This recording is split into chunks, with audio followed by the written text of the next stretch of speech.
All right, this is something that I really don't want to. I just want to get quick put out and don't have to edit for. Um, yeah, I feel like recently more so, I've been able to rationalize, but also do good for the people in my life, and that makes me really happy. Starting off by probably what is the biggest example of making my grandmother proud. My grandmother is someone that is always really, really nice to others, and obviously being a grandmother to me mainly, but also to others. And ever since I was younger, I kind of would notice that the energy isn't always reciprocated or felt between people, just like people are. I mean, humans tend to be naturally selfish, and that's great. But yeah. So last week at this point that I'm recording this, I was able to take my grandmother to one of my jobs per se, and she just had the greatest time ever. Like, she went out, never seen her smile so much. She was so excited. Everyone that she came into contact with was just so thankful to have her around, and that made me really happy. Not just as her grandson, but as a person, to do my, in quote, humanly duty and be able to give someone joy like that, but especially my grandmother, that I know doesn't always get the same energy that she gives back. And in the moment, it was really happy. I mean, I'm really bad at being able to talk and reciprocate sometimes when it comes to things that actually matter to me, which is why I give some people a little more patience when it comes to feelings and stuff when I talk. Sometimes I'll talk to just anyone in general, and I yap when I actually talk, and if I actually like somebody.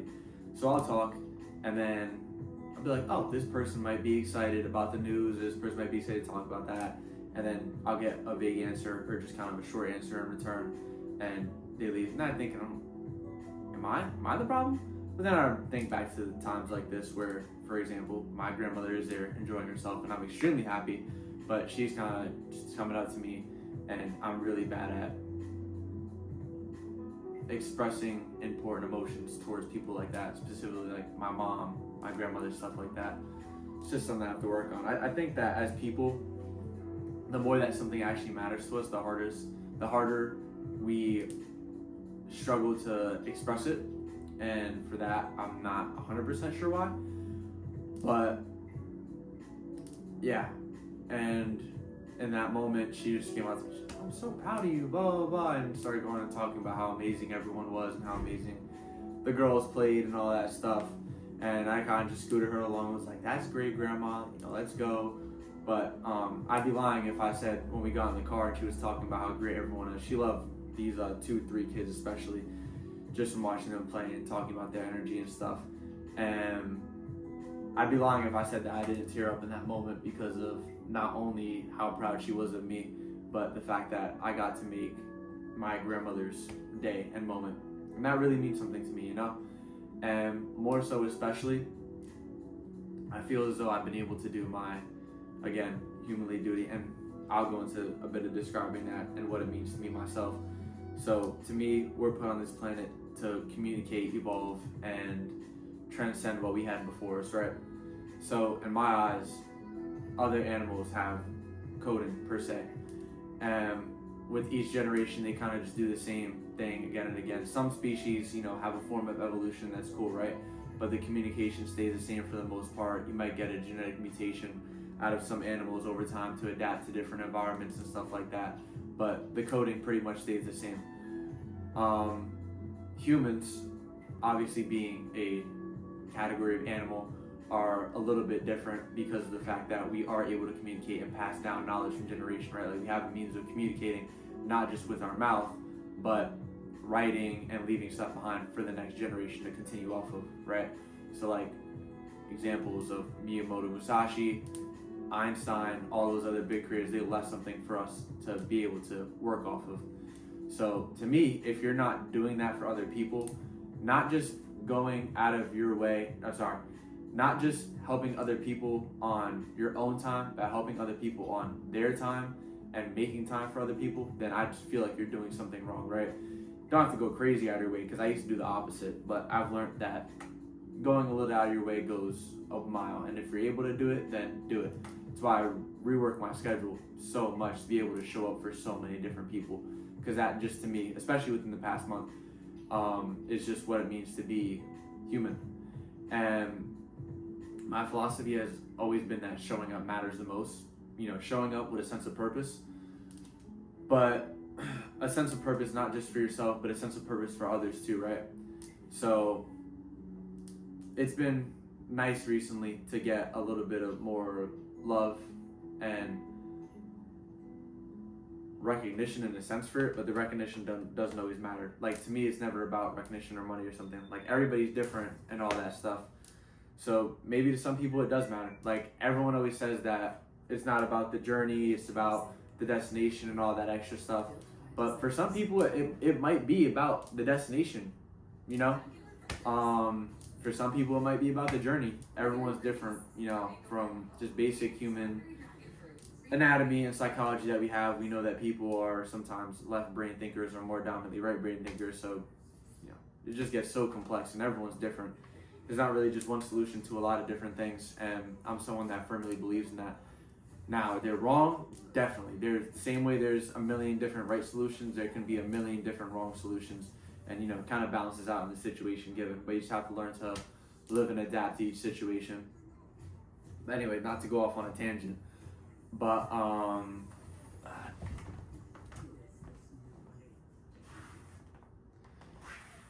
not to go off on a tangent, but yeah, recently it's just been better.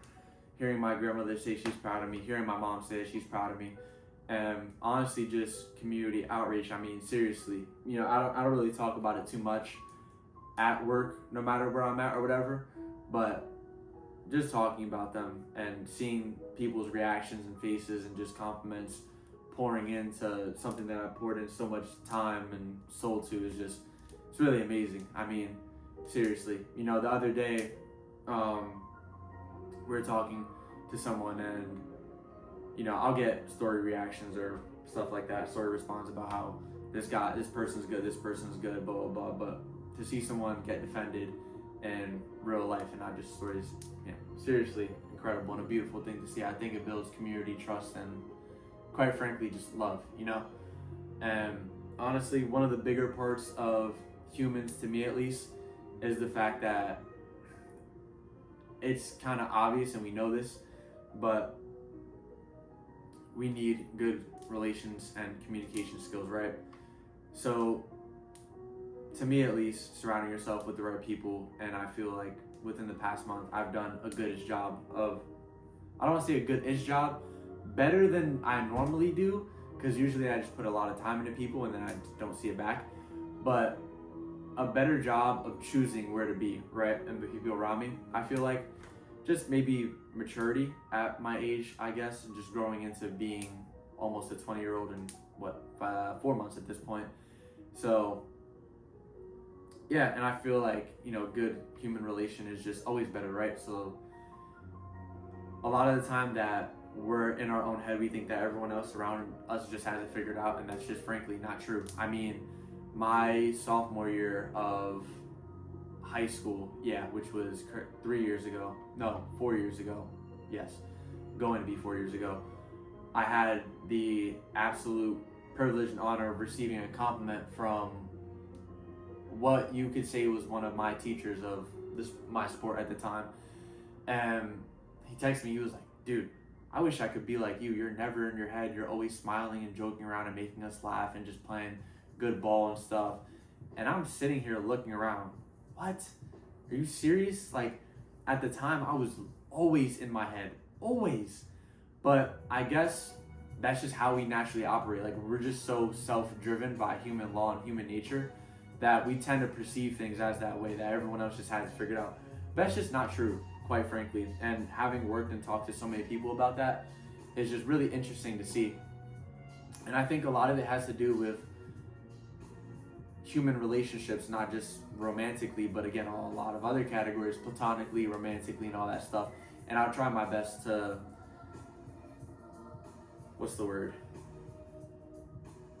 be specific. Sorry, that's the best way to put it. Be specific when I do mention it, or be vague when I am being vague, and just be straightforward about it.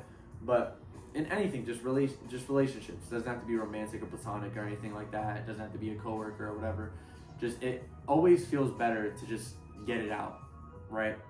Like, if you can honestly take a look around and tell yourself that you have this amount of good friends that you can speak to, because we all feel better when we have a crappy day and then we vent to someone about our problems, right? It was one of the first things I learned about having a roommate that I talk to on a daily basis, and you know, we're both very busy but just frequently talk to, was I came home maybe around January-ish or February-ish, and we just started talking one day, and from there just sped on and sped on. It was like, you know, every night, hey Matt, blah, blah, blah, we just talk it out, and it just felt better, you know, like having a crappy day or just dealing with someone at work or just dealing with someone at, well, I guess also work, but different jobs, and just coming back and being like, man, this person did this, or just coming back and being like, hey, this person did this to make my day better. Like, it just makes good times better and bad times better. You know what I mean? Like, everything just gets better, so why wouldn't you do it? And I feel like everyone that has that human connection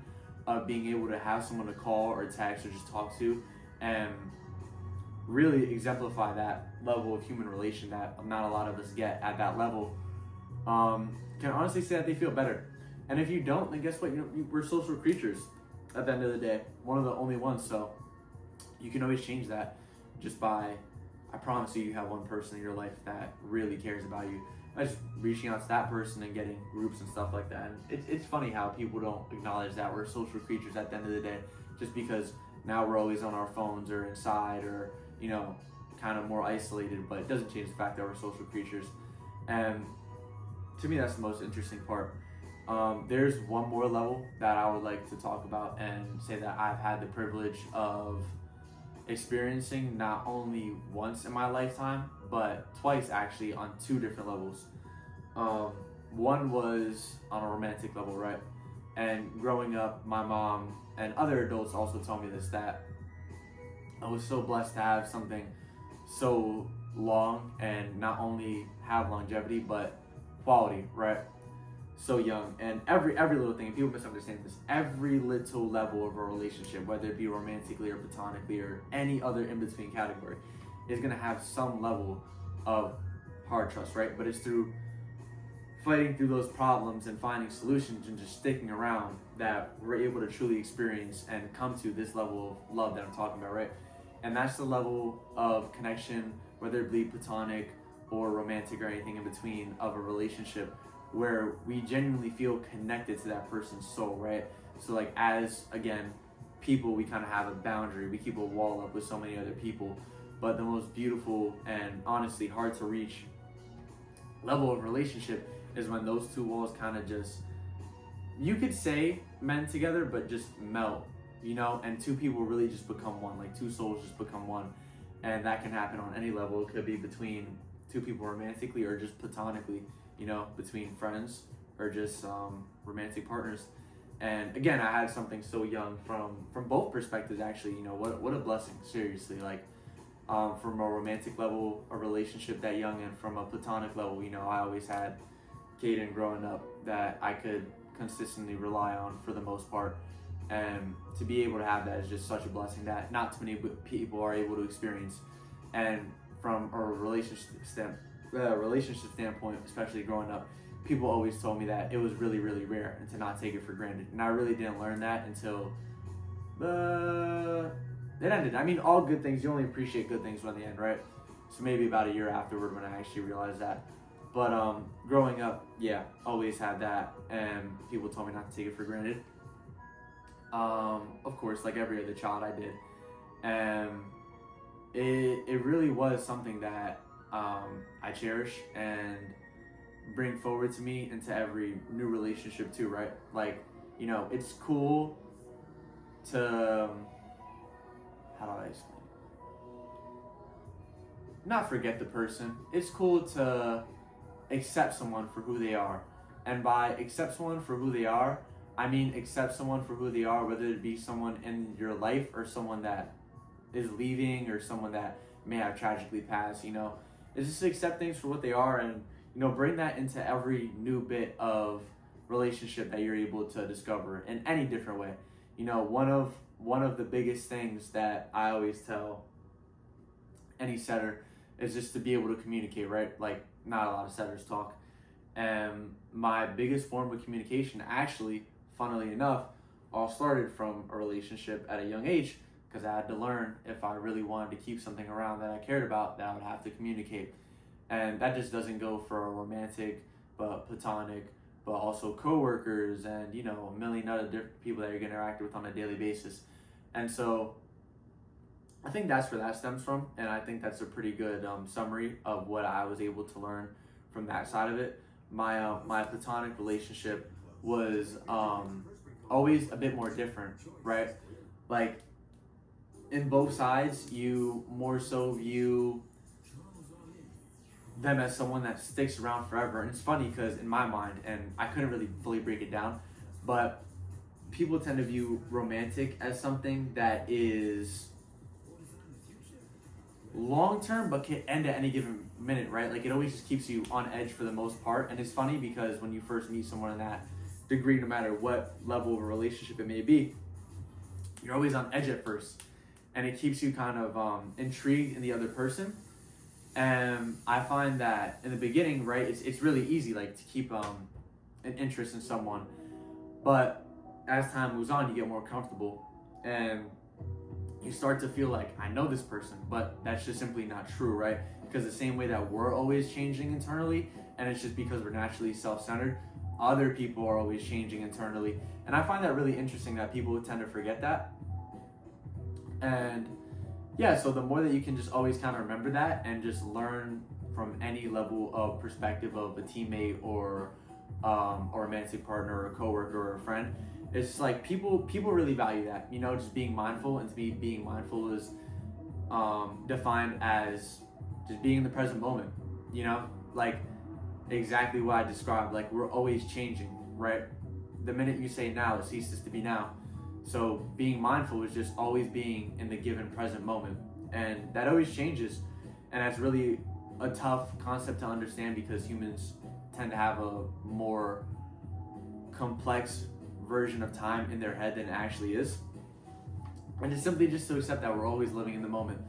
Like, just listening to this background music, just talking, just sitting in this chair and feeling things, especially after my little injury where I had to get stitches. I realized a little bit more, like, even something as slight as a pinky, right, like, kind of messes me up a little bit when it comes to setting. And I've learned not to take a pinky for granted, which is funny because you would never think about it, right? Like, you're just always able to move your pinky or your hands or whatever. So just slightly losing a pinky made me have a great deal of appreciation for just being alive and being able to move my body. Like, I couldn't even imagine just not having, God forbid, a hand or a leg or anything like that. So it just gives you a new level of appreciation, I guess is the best word, and just blessings that you have every day if you just look.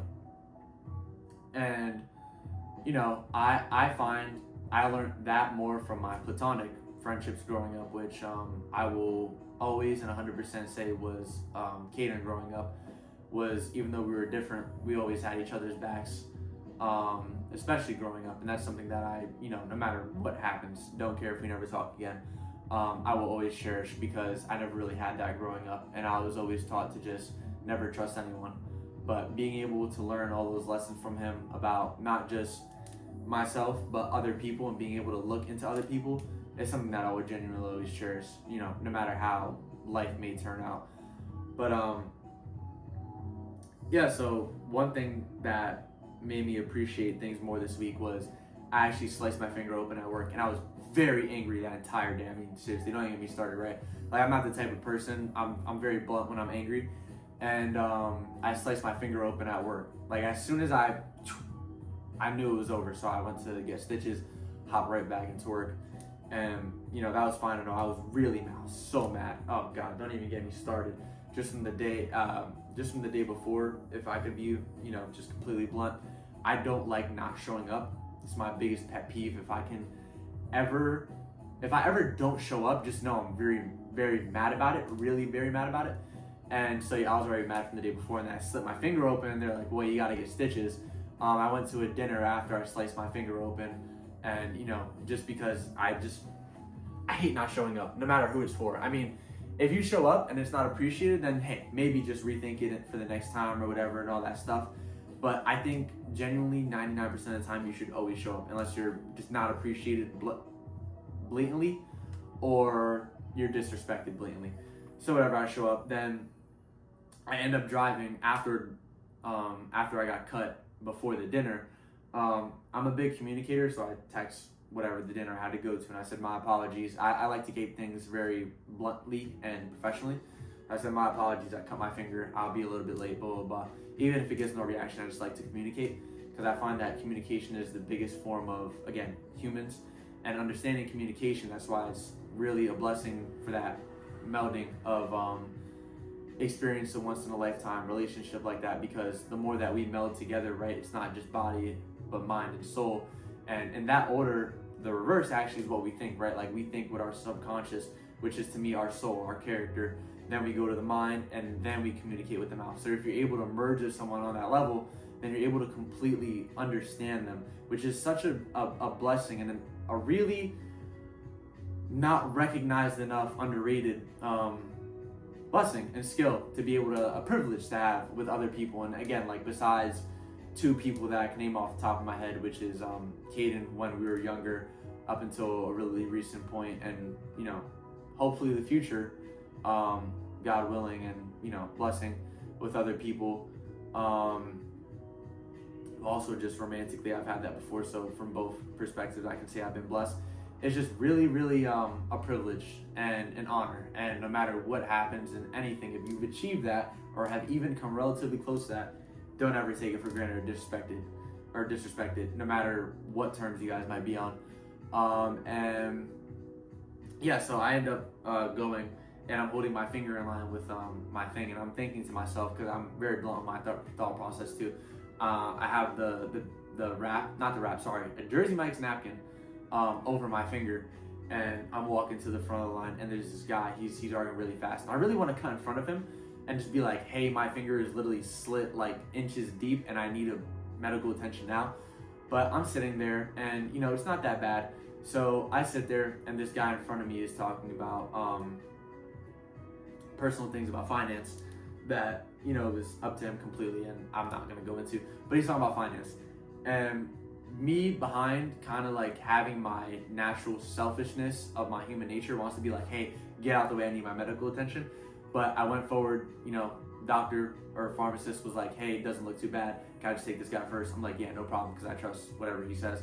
So I go to the back of the line, I'm listening, and I really still want to cut him off, but I hear him talking about his finance problems, and it brought me back to almost a year ago at this point, when actually a year ago, near around when my dog passed away, which I had for 14 years, and he was just the best thing to ever happen to me, my best friend. And I went to the pharmacy, and we were talking about the medication it would have to keep him alive and how expensive it would be. And I'm sitting there, and the guy rings it up, he's like, it's gonna be like this amount of money. And I sat there, I was like, and he was like, and it's only gonna be for like 30 tablets. And I'm sitting there, just to have even 30 more days, like I'm just getting emotional thinking about it, just to have 30 more days with my best friend, like I would honestly be willing to give up that amount of money if I had it, and to pay it, like I probably could if I took out a loan. But sometimes you just gotta learn to let it go, man. And that's something that still breaks my heart to this day. But seeing someone go through that similar situation really brought me back, and I kind of just calmed myself down and was like, look, you have a cut in your hand, you're not dying, but this person in front of you could be going through God knows what, seems very serious if it's that amount of money, and just let them have it. Because if it was me back then and someone came up to me and was like, hey, I really need this, get out of my way, and kind of like nudged me a little bit to the side, I'm not gonna lie, I probably would have went off. And I think that at that time, just going back to the fact that I really did feel like I had no one in my life, and if I looked around, I probably would have realized that I did. But again, it was before I started talking to Matt, my roommate, a little more.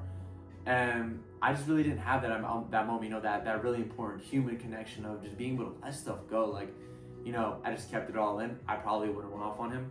And it's something that I've become more conscious about since January, not just having him, but other people to be conscious of that I actually genuinely care about. Because when you have people that you care about, you know, you have to learn to communicate. And, you know, there's certain people, teams that I've been on, teams that I've been a part of, not on a court, but off a court, on the sideline, that have really, really, really opened me up to that mindset. And that is a blessing in itself. So I think really just most importantly, like building a human connection and just doing your job, man. Like as someone on this planet, just leave a mark on someone, anybody, in just a positive manner. Just try and, you know, you're going to slip up, you're human, you're going to unintentionally hurt people all the time. You know, it's important to recognize that. But the same way you're unintentionally going to hurt people, you are also unintentionally going to help people. And your character that you build on should be built to the max so that the unintentionally helping people part comes way more than the unintentionally hurting people part. And it's really something hard to wrestle with. I mean, there's people that I've probably yelled at, or I've been different versions of myself over the past year for more than I can probably even count in my mind, right? Like every day is just a new day, and you experience millions of different versions of yourself within the same day because of the emotions and people that are around you and the places that are changing. So at God knows how many points I've been terrible, and at God knows how many points I've been inspiring and awesome to so many different people, including myself. And just being able to hear that from other people is seriously a blessing. And I'm really thankful for that, especially these past 3 weeks. Again, just being able to hear that from people like my grandmother and mom, who come out to me consistently and just tell me, like, you know, you're doing a really good thing. My brother even, he sat me down the other day and he was like, look, you're being a mentor figure for some people, and, you know, you're doing way better things than our parents were doing at our age, and you're making them do better than we were doing at their age. And that in itself is a positive cycle, and something that I seriously don't take for granted in my mind. And I talk to people that are my age and younger than me with that purpose of them trying to be better. And I might not always do the best job of communicating it, and sometimes I may get a little loud, but that message and that intent is always there. And the right people are going to feel that. And again, you know, sometimes your intent may be wrong, because you're not always going to have the right intent or the right answer. You know, the road to hell was paved with good intentions. What can you say? But you should try to pave your road as best as possible towards whatever you want to do. It doesn't have to be the metaphor I just said. It doesn't have to be heaven if you don't believe in it. It doesn't have to be whatever, you know, group or political party. You know, at the end of the day, we're all just humans. And I really do urge you to think about humans, not just, or not, I don't say humans. I really do urge you to think about other people, not as good or bad, or putting a simple label like that on them, but dig deeper. And, you know, just realize that everyone is just existing and flowing in this time and space, right? In the same way that water isn't trying to drown you or hurt you when it flows, it's simply just existing, is the same way no one else is trying to hurt you or drown you, or, you know, it's really hard to think about. But, yeah, it's the same concept, right? Like the same way water isn't trying to hurt you or drown you, is the same way that other people are simply just existing just like that water is. You know, and the same way you gotta learn to swim in water is the same way you have to learn to swim in life with other people simply just existing around you. I mean, you're gonna have to adapt to strong tides, low tides, high tides, you know, and by tides and water references, I mean people. You know, it's just it's crazy how many different things you could think of by just simply looking at the beauty of nature around us. And I think that's just a simple fact, right? So I would say more so just, you know, think of people as deeply as possible. Think lightly of yourself and think deeply of others, is what I would say. You're just existing, and you have to find out the same reason why other people are existing. And I think that really just comes down to what you build your character on.